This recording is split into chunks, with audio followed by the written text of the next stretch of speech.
ce qu'il entendait en proposant ce premier amendement qui porte son nom, qui est repris par l'article 20. Je vous remercie beaucoup. Nous avons 45 minutes, toujours la même chose, avec peut-être un peu plus de temps pour le débat public. Merci beaucoup, Jérôme. Donc effectivement, comme pour notre première partie, je vais commencer par un bref rappel que là encore, je soumettrai à votre censure si certains éléments ne vous semblent pas justifiés. La première chose que j'aimerais vous rappeler, c'est que la question de l'exclusion du lien de subordination par le législateur, en fait, n'est pas nouvelle et remonte au moins à la toute première version de la loi El Khomri, puisque dans la toute première version du texte, encore une fois, qui n'a pas survécu au débat parlementaire, il était prévu que le lien de subordination entre les travailleurs des plateformes et les plateformes était tout simplement exclu. Donc ça, c'était la première étape de l'approche du législateur face à cette problématique.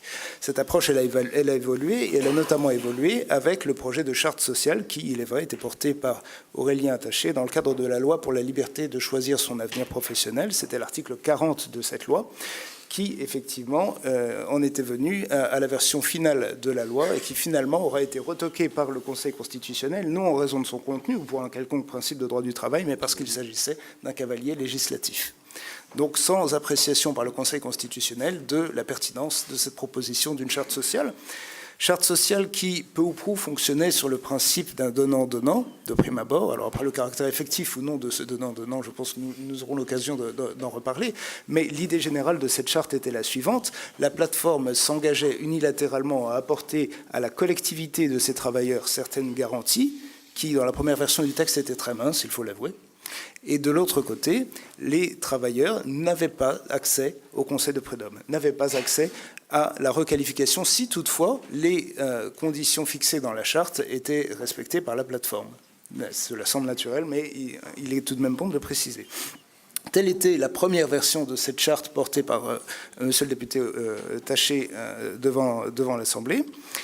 Et donc la clause de cet article, l'alinéa de cet article qui a survécu jusqu'à la dernière version du projet de charte, qui refait son apparition aujourd'hui devant l'Assemblée nationale, cette partie du texte est restée inchangée. C'est l'établissement de la charte et le respect des engagements par la plateforme dans les matières énumérées premièrement à X du présent article ne peuvent caractériser l'existence d'un lien de subordination juridique entre la plateforme et les travailleurs.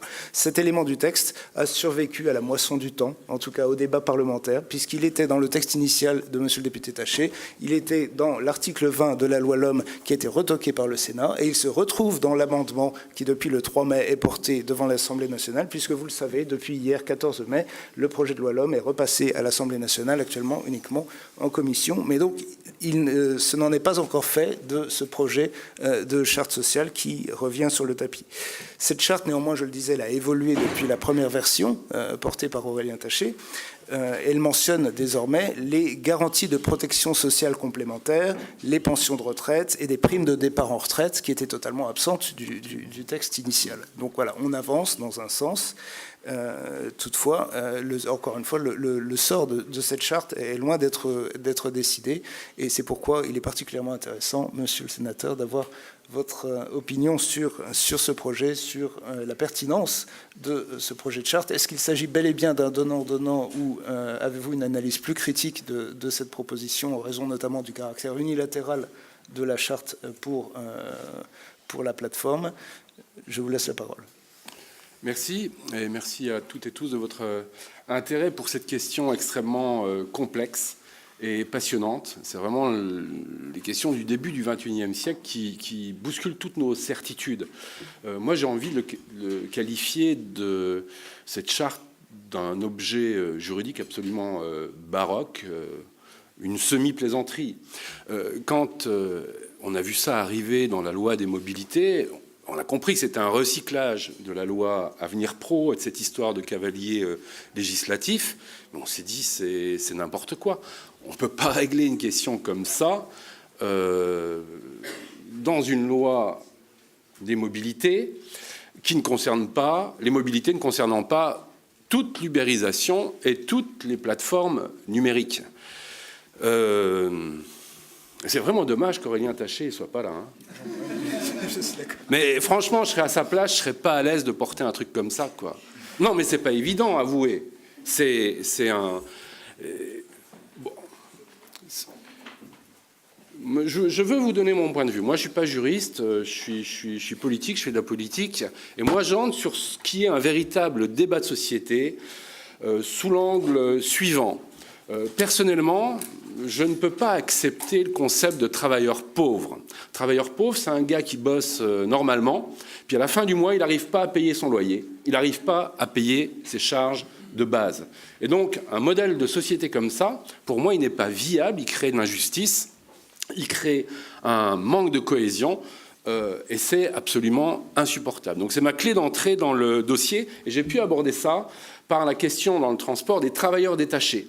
Travailleurs détachés, c'est un autre cheval de Troie de notre modèle social, et ça n'a pas fait de bruit, mais on a perdu des dizaines de milliers de postes de transporteurs routiers français parce que ça a été dérégulé. Il n'y a pas eu une grève, il n'y a pas eu une manif, il n'y a pas eu de colloque.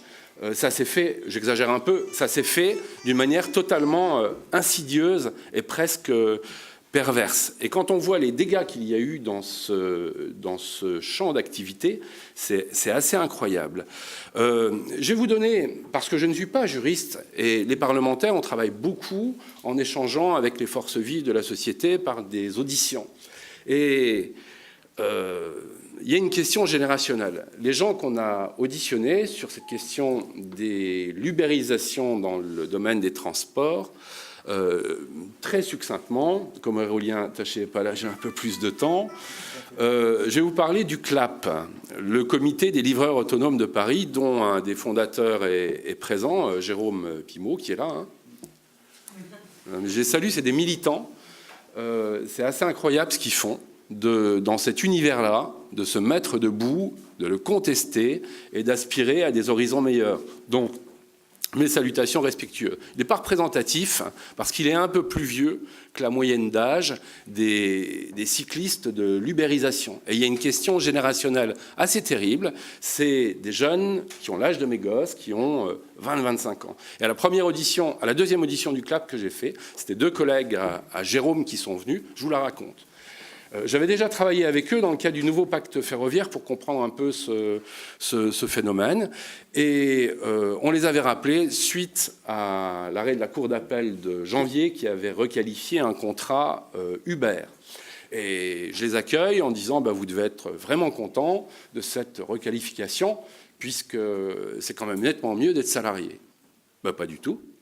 On n'est même pas très à l'aise puisque nos collègues cyclistes nous interrogent en demandant si c'est nous qui avons, entre guillemets, foutu la merde de cette manière, parce que les plateformes ont peur, sont dans un climat de dangerosité assez avancé, du point de vue de leur modèle économique, et c'est compliqué pour nous. J'ai dit, ah bon ? Et donc là, entendez-le, ils ne veulent pas être salariés. C'est pas moi qui le dis, et moi, de ma génération, je leur dis, mais vous êtes couillons, enfin, c'est nettement mieux, ce serait plus intéressant. Alors, ils vous citent un de leurs copains qui fait 80 heures semaine pendant 2 mois et qui part ensuite en vacances 2 mois. Liberté, c'est vraiment bien. Et puis l'autre qui, entre guillemets, fait quelques heures, qui met un peu de beurre dans ses épinards parce qu'il est étudiant. Et ils venaient parce qu'ils avaient une idée intéressante, c'était de discriminer positivement les auto-entrepreneurs par rapport aux salariés. Je trouve que c'est pas bête. Un indépendant, c'est flexible, ça doit coûter un peu plus cher qu'un salarié en tant que tel. Et puis, notre modèle reconnaît ça. Alors, on discute, moi je trouve ça intéressant, mais alors, concrètement, c'est combien à l'heure que vous demandez pour discriminer positivement ? Dites voir. C'est participatif, mon truc. Hein. Dites voir. Combien ils demandent ? Ah, ils ne veulent pas participer ? Combien ils demandent ? Moi, je sais pas. 15 $. Non, 20 €. Et je leur dis, avec les charges, ça fait combien ? Non, 20 €. Oui, quelle charge ? Non, mais avec les charges patronales, je dis, 20 €. Et je dis, ça va pas, les gars. Un SMIC chargé, c'est 17 balles. 17 €. Hein ? charge patronale incluse. Mais je dis, ça ne marche pas, les gars. 3 € de delta pour se payer une mutuelle, pour se payer une chaîne de vélo, une formation, une prévoyance, ça ne va pas. Ah oui, mais bon, il vous explique que la plupart, ils demandent 20 €, mais ils touchent l'ACRE, l'aide à la création d'entreprise. C'est un système de déduction des charges sociales. Et voilà dans quel système on est embarqué. Et quand je leur demande, et le dimanche, c'est combien? Dites-moi. 20. Merci. Et la nuit? 20. Et puis je dis combien de temps de travail? Non, 48, c'est le maximum légal. Et alors là, j'ai été scotché. Un des jeunes fait ça à son copain et il lui dit, dis-lui 48 heures par plateforme. D'accord? C'est-à-dire aucune contrainte. Mais attendez, il faut l'entendre. Il faut l'entendre dans mon groupe politique. Ça a fait question. Quand j'ai commencé à écrire un amendement qui disait on veut des garanties de revenus et non de salaire, parce que mes collègues avaient déjà écrit dans la loi Avenir Pro on veut des garanties de salaire minimum, eh bien, on a beaucoup débattu entre nous sur ces questions-là. Est-ce qu'on soutenait l'auto-entrepreneuriat par rapport aux salariés? Et c'est une question compliquée. Et quand je dis que c'est générationnel, ce phénomène il vient très brutalement nous bouleverser. Autre anecdote, Kevin. En plein dans la LOM, il y a un article dans la presse, moi je viens de l'Est de la France, Nancy-Metz, un jeune qui lance une pétition sur change.org pour s'indigner des conditions nouvelles chez Deliveroo et Uber Eats. Ah, je n'ai pas le droit de citer des marques, non? Si, ça va. Okay. Vous me protégez, d'accord. Et ça tombe bien, on avait la ministre du Travail qui venait la semaine d'après, je me dis je le rencontre, s'il tient la route, je le mets en face, la ministre du Travail, et on était en plein dans la loi des mobilités avec l'objectif de supprimer l'article 20 qui n'a rien à foutre là-dedans. Et le jeune, il vous explique que lui, il était plutôt content de faire ça, il a démarré, ça allait pas trop mal.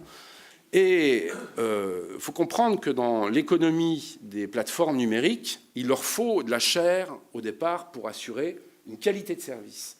Et à peu près, ça dépend des opérateurs, mais les livreurs à vélo, j'ai cru comprendre qu'il leur fallait à peu près 3 personnes présentes pour un service à délivrer pour garantir un service immédiat, rapide et de qualité. Et donc, quand ils ont ramassé leurs travailleurs, qu'ils les ont un peu fidélisés, pour le faire, ils ont des revenus satisfaisants, on va dire. Là, ils resserrent l'algorithme. Ils changent les conditions. Ils mettent plein de clauses différentes. Et les revenus plongent. Et le jeune Kevin, 21 ans, était dans cette phase où il était indigné, révolté. Il avait fait bien pédaler, il avait fait confiance aux boîtes, ça marchait.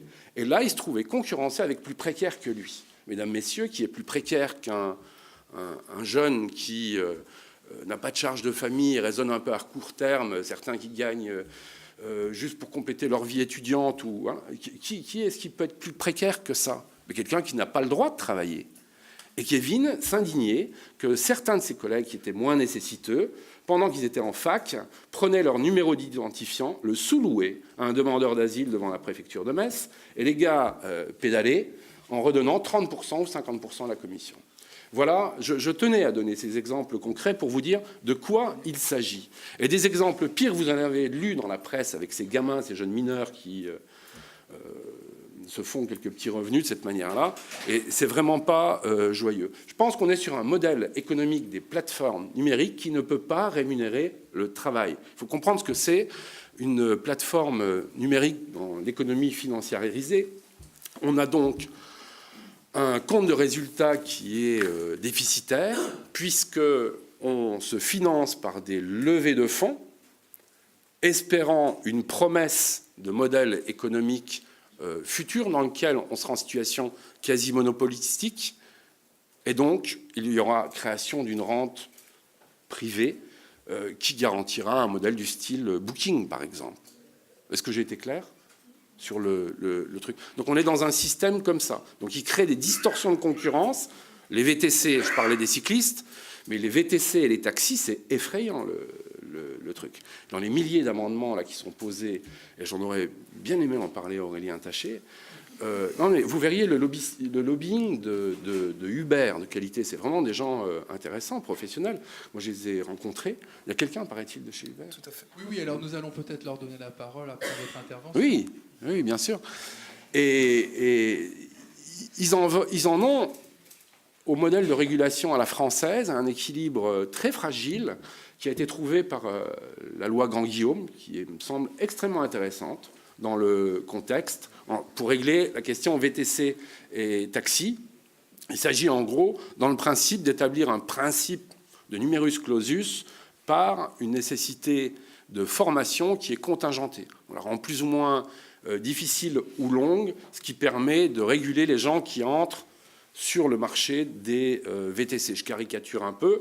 Et puis l'autre moyen de régulation, c'est la justice. La justice, ça sert à quelque chose. Alors, moi, je crois qu'on est sur un dispositif là où on tente de s'affranchir du pouvoir judiciaire, d'une certaine manière, de protéger les plateformes, un petit peu comme dans le dispositif du plafonnement des indemnités de licenciement. On essaie de dire, bon, on va essayer de régler ça comme ça. C'est pas sérieux. Sur le fond, par rapport au modèle de société dans lequel on est, ça ne peut pas se régler de cette manière-là. Et là, les manœuvres, elles visent à faire ça. Donc, Uber, ils en ont actuellement à ce dispositif de formation longue qui les empêche de recruter facilement des chauffeurs de VTC. Ils pourraient en recruter beaucoup plus, et créer plein d'emplois pour nous sauver du chômage. Moi, j'ai dit au directeur Centre Europe, j'ai dit, écoutez, il y a une solution, si vous avez des problèmes de recrutement des chauffeurs, vous la connaissez. Il ne participe pas. Hein. Il faut augmenter un peu les salaires, les revenus, et puis il va trouver des chauffeurs. Et il ne m'a pas répondu. S'il m'a répondu que non, mais ils n'auraient plus de clients. Mais oui, mais c'est le fond du problème. On en est là. On est sur un modèle économique qui ne peut pas rémunérer le travail. Quand vous faites livrer, c'est un exemple vrai que j'ai eu, quand vous faites livrer 4 repas au 4e étage, sans ascenseur, à l'autre bout de la ville pour 2,50 €, il faut se poser des questions. Qui est-ce qui paye ça? Et on ne peut pas payer au SMIC quelqu'un dans ces conditions-là. Ça ne marche pas. Alors, sur le Sénat, ce qui s'est passé, on avait cet article le 20, une charte facultative. Je vous avouerai que la ministre Borne, je ne l'ai pas senti vindicatif. Elle a des dossiers, elle les tient, elle les pousse, et là-dessus, quand on lui disait « mais qu'est-ce que ça vient faire là, ce truc-là » voilà, et elle n'a pas mis une énergie considérable, je trouve, à le défendre. Elle faisait la bonne élève, on lui avait refilé ça, il fallait le gérer. Et puis, après l'arrêt de la Cour d'appel de janvier, Muriel Pénicaud avait dit elle-même que le véhicule législatif LOM n'était peut-être pas adapté pour traiter de cette question-là. Donc on est arrivé au Sénat avec ces 2 postures ministérielles. Là-dessus, je rajoute celui que je remplace, et Didier Mandelli, qui est annoncé au programme, le sénateur républicain qui était rapporteur du texte au Sénat, et qui est un gars très bien, très ouvert. Et il a accepté de faire toutes ces auditions avec ceux qui le souhaitaient. Et ça permet de favoriser le lien. On a eu beaucoup d'échanges. Et je crois que la suppression de l'article 20 au Sénat, elle vient aussi des qualités de cette personne-là, qui a un rapport distant aux plateformes numériques, qui est ouvert, pas dogmatique. Il est libéral, hein, mais voilà. Et en fait, je crois qu'on s'est retrouvé au Sénat sur l'argument qui a fait consensus que la loi des mobilités n'était pas le bon véhicule législatif. Et c'est ça qui a permis de trouver une ultra-majorité pour dégager l'article 20. Je vous passe les détails. Un débat passionnant. Lisez les comptes rendus de séance. Ça ne dure pas longtemps. Il y a beaucoup d'interventions et on est bien sur un combat idéologique de modèle de société.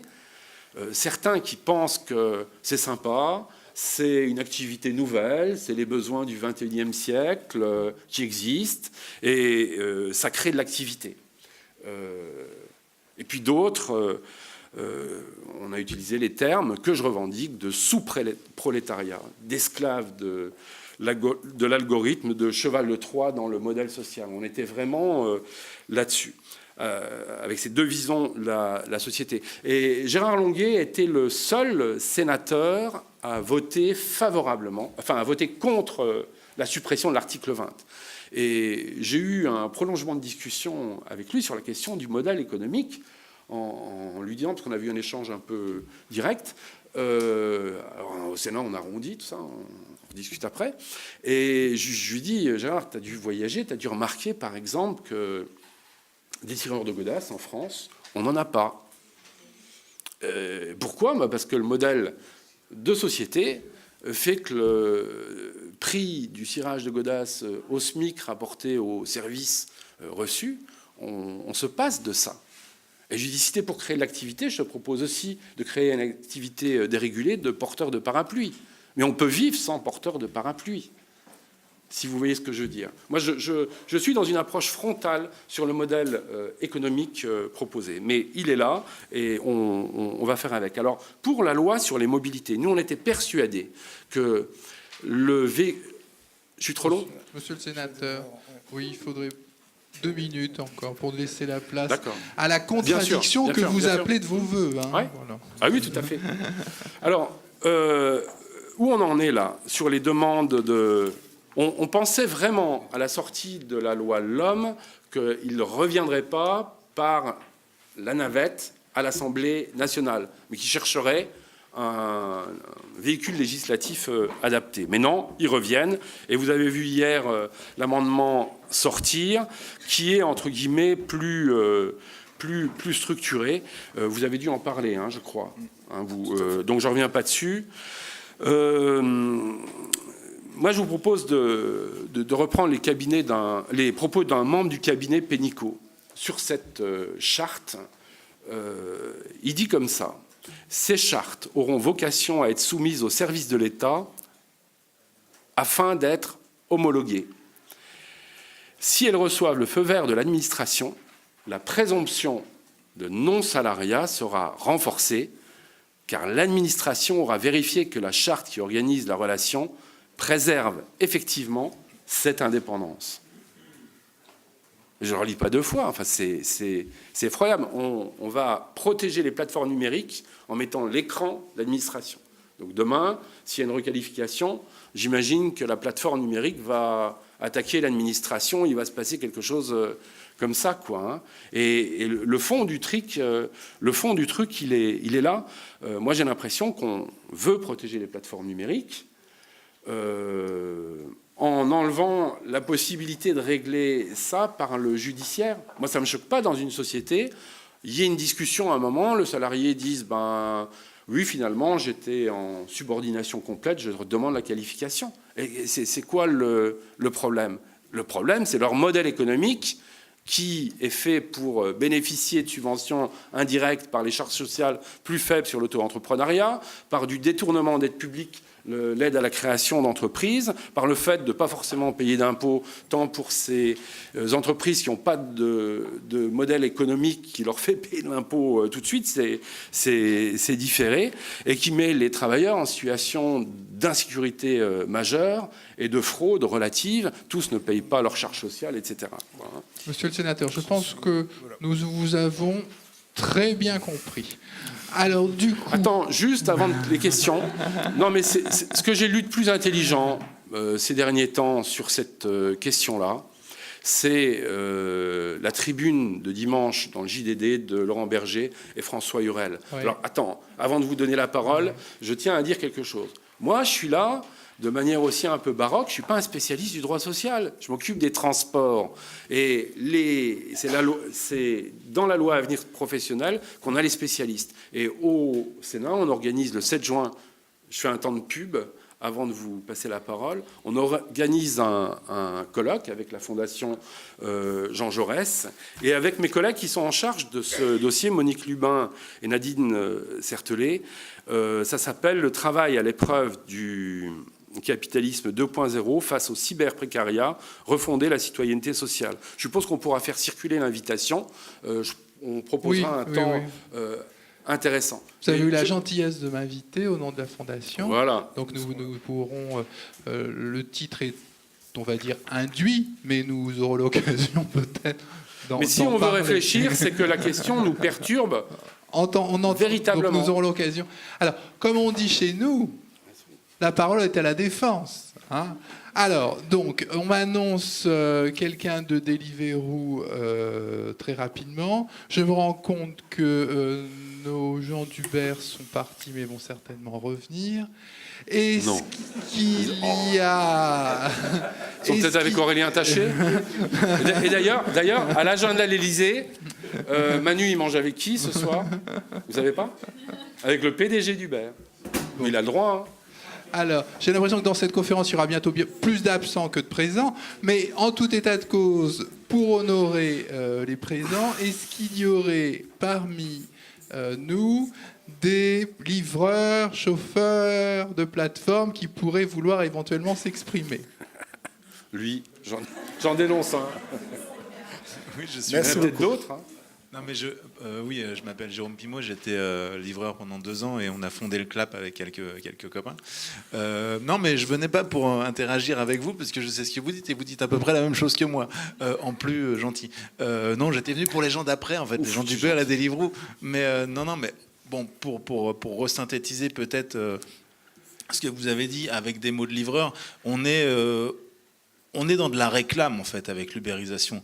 C'est de la réclame. Il faut voir les moyens qui sont mis au bénéfice de ces plateformes-là pour instiguer, en fait, dans l'esprit des gens, cette pseudo-liberté.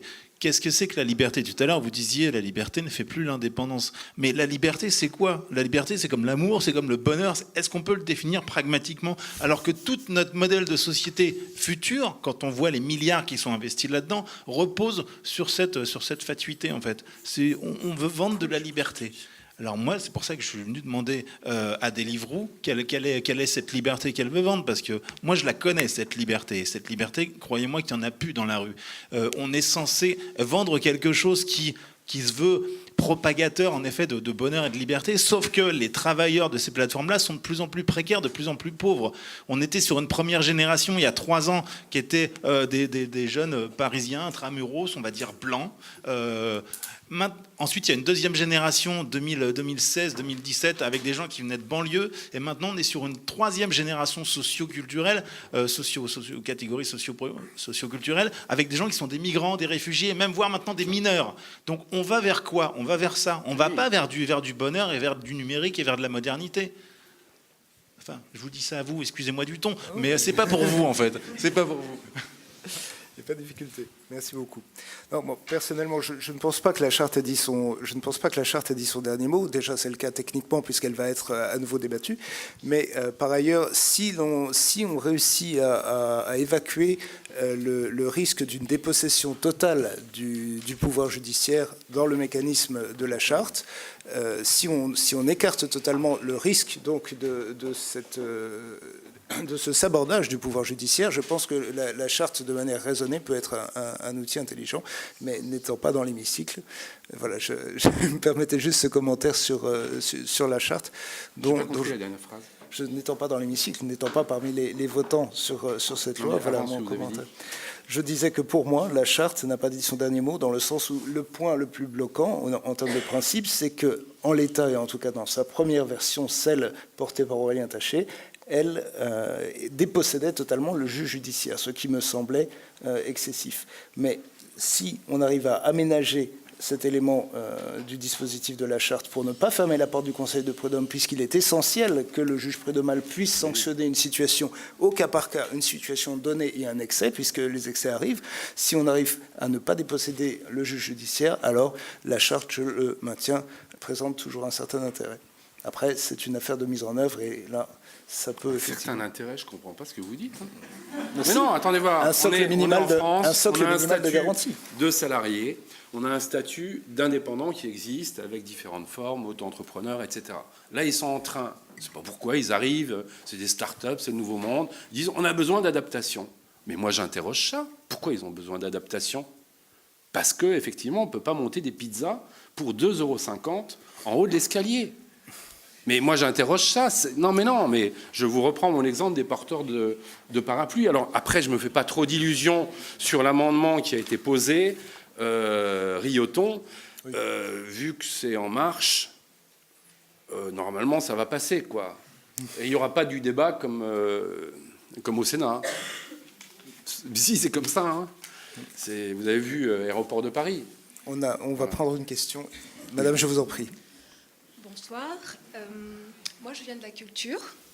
Et dans la culture, on sépare la sûreté de la sécurité.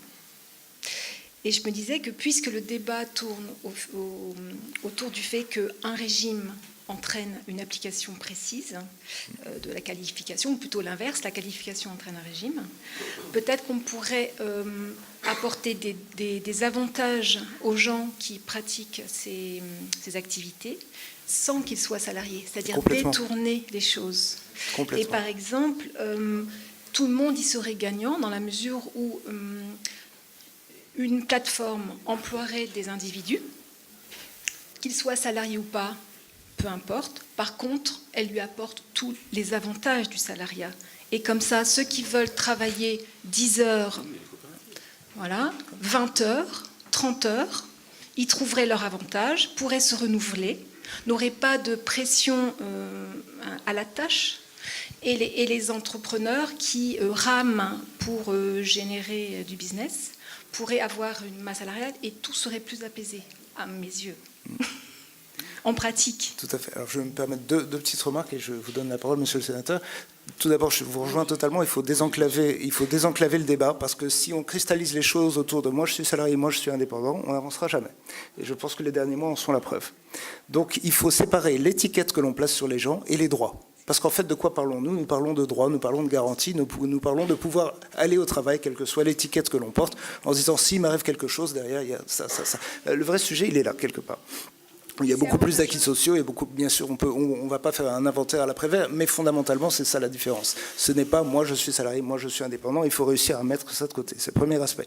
Et le second, c'est effectivement l'option des coopératives et notamment des coopératives d'activité et d'emploi, les CESA, avec les CESA, les contrats d'entrepreneurs salariés associés, qui pourraient constituer une structure, une entité intermédiaire entre les plateformes et les travailleurs, ce qui aurait l'avantage de régler la question, de neutraliser la question de la requalif en contrat de travail, puisqu'ils sont salariés et entrepreneurs de par la loi, c'est dans le texte, et en plus de ne pas faire porter le risque prud'homal sur la plateforme, puisqu'ils sont déjà salariés. À part des situations très extrêmes de co-emploi qui seraient rarissimes, on aurait évacué également le caractère anxiogène de la requalif. Donc je vous rejoins totalement. Et d'autant que pour les plateformes, l'avantage, c'est que en ayant une masse qui n'est plus salariale, mais d'activité plus grande, ils peuvent avoir des contrats à moindre coût pour la protection sociale, etc. Donc tout le monde est gagnant. Il y a une mutualisation qui, effectivement, peut être intéressante. Tout à fait. Complètement. On aura l'occasion d'en reparler, je pense. Il y a un certain nombre d'initiatives de coopératives, mais ça n'a pas l'air de décoller. Alors, je ne comprends pas pourquoi la pratique ne s'empare pas davantage de l'outil. Mais au-delà de notre sujet de ce soir, parce qu'effectivement, ça existe depuis la loi Hamon, c'est en vigueur depuis 2016, et c'est porteur. Et encore une fois, indépendamment de notre sujet de ce soir, je trouve que le nombre de coopératives est faible par rapport à ce que j'attendais personnellement.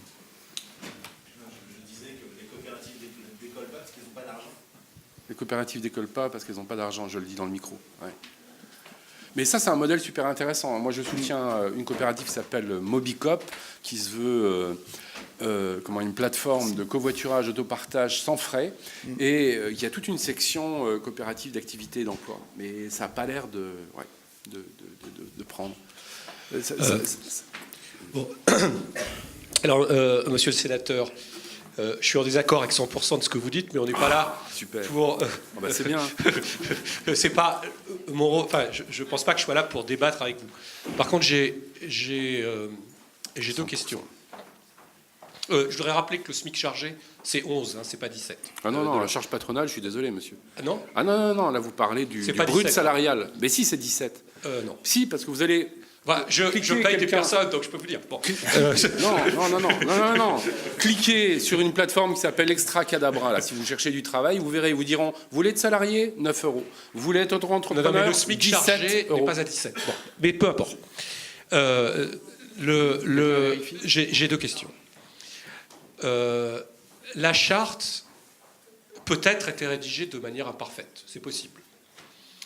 Mais la charte a un mérite, c'est qu'elle crée un espèce de deal qui consiste à dire, en échange effectivement d'une certaine forme de sécurité juridique qui n'est absolument pas ni absolue, ni forte, ni quoi que ce soit, puisque le juge garde absolument la possibilité de dire, je pense que la protection qu'elle donne est assez modérée en réalité. Mais il y a un deal qui consiste à dire qu'en échange d'une certaine forme d'amélioration de cette sécurité juridique, il y a des droits nouveaux ou des avantages nouveaux qui sont donnés aux travailleurs dans les plateformes, dans les travailleurs des plateformes. Si vous avez le point de vue que vous exprimez que les plateformes sont le diable, en quelque sorte, si j'entends, je pense que vous devriez peut-être, et pourquoi vous ne soutenez pas quelque chose qui améliore aussi, ou en tout cas pourquoi vous n'amendez pas pour que ce soit le cas, qui améliore potentiellement la position des personnes qui travaillent avec les plateformes. Et ma deuxième question, après je vous rends la parole, c'est à vous qu'elle est pour l'instant. En fait, en éliminant cet amendement, est-ce que vous ne vous débarrassez pas d'une question? C'est-à-dire qu'il ne suffit pas de dire cette charte c'est mauvais. Il faut, en tant que parlementaire, est-ce que votre rôle ce n'est pas de dire ce qu'il faut faire?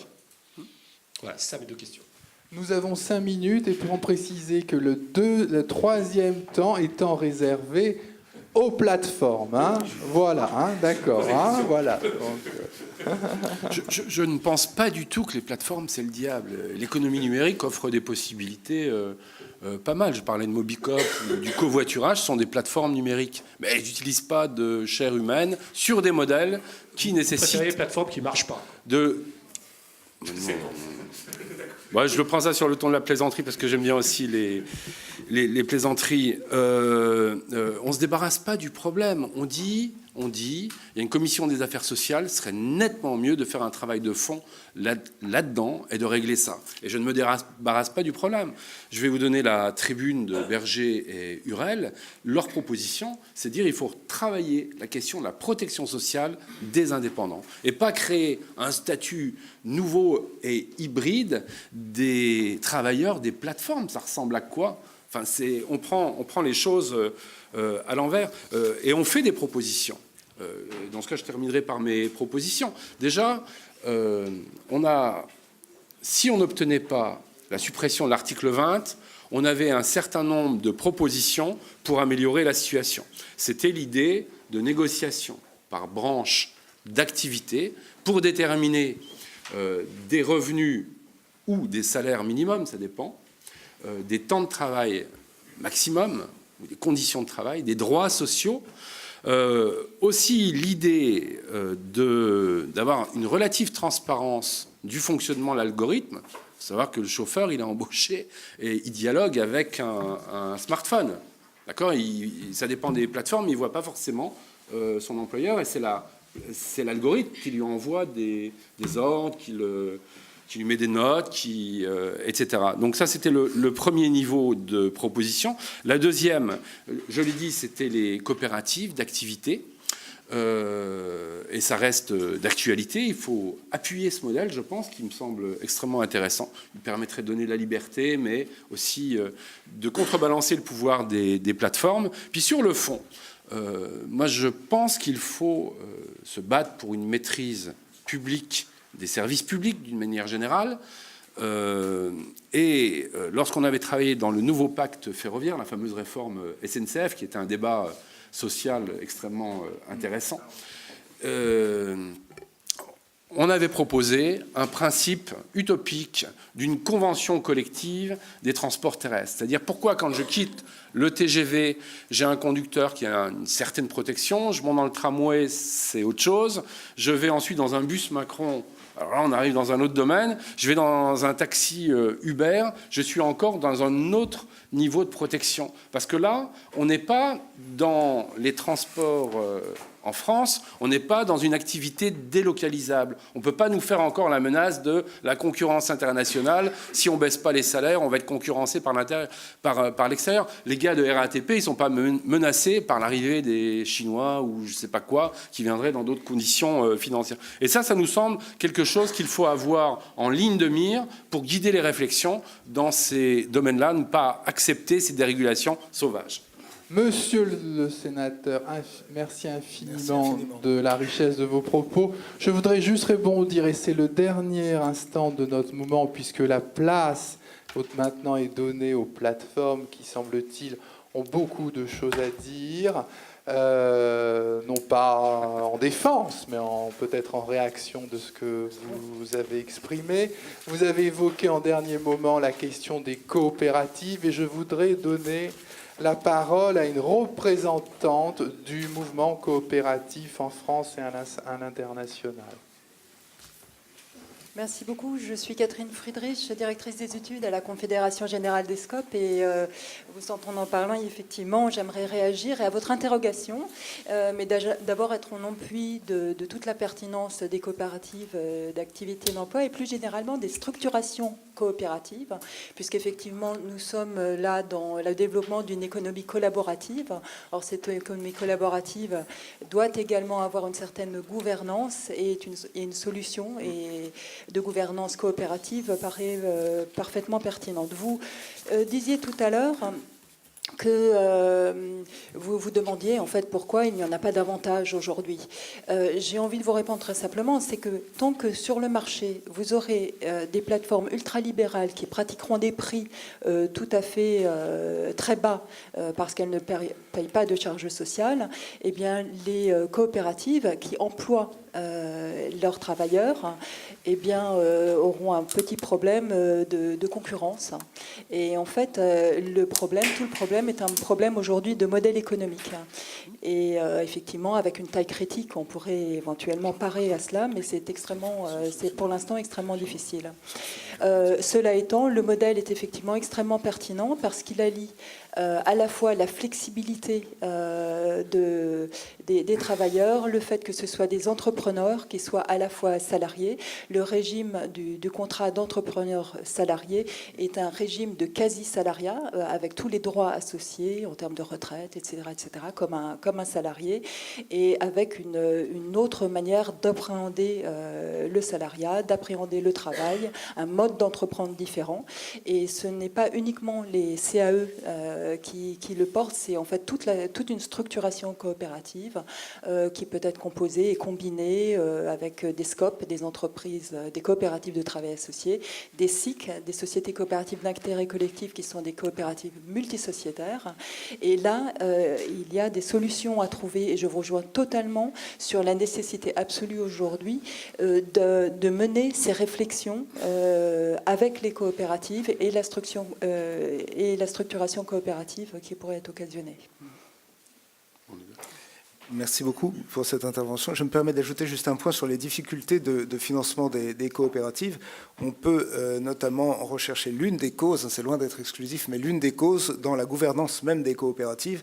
Il est peut-être plus difficile de convaincre des investisseurs institutionnels ou non, avec les reins solides, de mettre leur bille dans une structure qui fonctionne sur le mode une personne, une voix, puisqu'il y a une forme d'imprévisibilité dans ce schéma qui ne pousse pas forcément à l'investissement.